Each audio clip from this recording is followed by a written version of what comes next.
The issue of Someone's Watching Me is it had a pretty interesting story that came out of real life about these facing buildings, and that one woman who lives in this glass box is watched by somebody else and doesn't know it. That was fascinating at the time. But you see, that was back in the 70s. Now, that's old hat now, you know. Everybody's a voyeur, even you.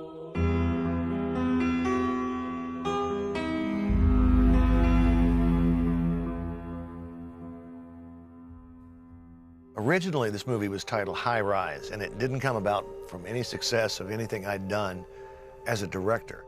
Throughout the 70s, I was basically a screenwriter for hire, because I had sold a couple of things that got made. It was a great way of making a living. So I was hired by Warner Brothers to work on this true-to-life event that happened, I believe, in Chicago. And I took, basically, the true story. My addition was making it a maintenance man or something like that. As I remember, that was, how does he have the access to all the rooms, and how does he get in and out of places? So I wrote it as a feature, and this was 1977, the year before I made it. And it was a little, I guess, for the time, a little soft for them, or it didn't have enough to it. So it turned over to the TV department, and my agents had gotten me an agreement when I wrote it to be considered as director. And so they hire me. By this point in my career, I had directed 2 things only, Dark Star and Assault on Precinct 13, so I was green. I'd never worked on a union show. I got to know Reuben Cannon, who was the casting director at Warner's, became a long, long friend and a collaborator. We've done a lot of movies together. We started casting the movie. I cast Lauren Hutton, and she was just interesting to me. She was a model, and she'd acted in a couple of things. I wanted to see if I could, you know, could get a performance out of her that was just something she hadn't done, and she was very interested in it. Cast Adrienne Barbeau in it, and my future wife at the time.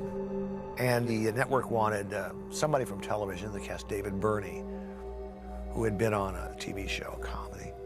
And I started interviewing cameramen, and I chose Robert Hauser. Bob Hauser was just a fabulous old-time cameraman. When the first meeting we had, he said, the last time I went to dailies was when color came in.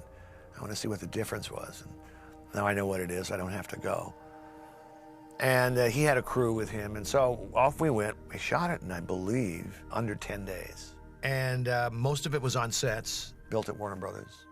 And for the time, you know, that we had, it was elegantly lit. These guys were fast. And we actually tried a dolly back, zoom in, you know, Hitchcock-type trick from the Marnie trick, which has been done 100 million times now. But we tried it. It didn't work out great, but it was okay. We were racing across the floor backwards on a dolly and zooming in at the same time, trying to time it. Now, they have machines to do that now, more technology, but back then we didn't have it. There is one shot on location that was the most dangerous, one of the most dangerous things I've done. There are 2 high-rises in Santa Monica, near the beach. They both face each other. They're right distance. So we found we didn't have to create that. We got up on the top of the roof and pointed a camera down the building. Lauren Hutton got in one of the windows near the top, and our production manager had a safety rope around her, and he was dressed in the trench coat. And she was fighting him and threw herself outside the window. It was unbelievable to watch. She really got into it. She was great.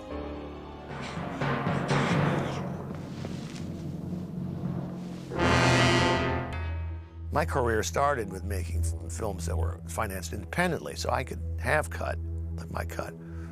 But you had to build that up. You got to prove yourself to earn that. See, it was cut. You know, I wasn't in on the editing. I was cut, and they showed it to me, and this is great. And I worked with a composer for the first time, and that was interesting. I hadn't done that before. I'd always done my own music, so I had to sit in a spotting session with the composer. I want music here and music here. It was interesting. So that came from later, from Halloween and the movies that followed it. That's where I began to build that idea up, but I didn't have anything. It was a part of an assembly line. Someone's watching me. I learned some real basic director things about how to take care of myself during a shoot, how to pace myself, how to accomplish the work for the day.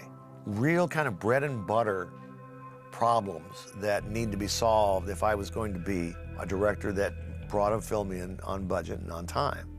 When we quit, 2 weeks later, I was shooting Halloween. Frankly, A lot of the style and the flow of Halloween can be directly related to Someone's Watching Me. And I know that sounds odd, but a lot of the framing of the shots and a lot of the movements, and we did use a Panaglide a little bit, or Steadicam on Someone's Watching Me.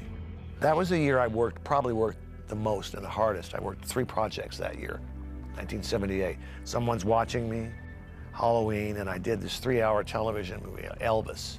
Whew. Man, I broke my balls on that thing.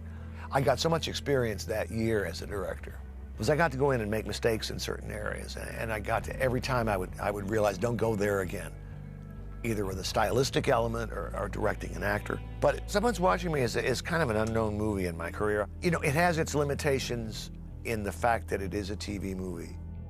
And it has its limitations, the fact we had very little time, it wasn't written big, but I'm really proud of it.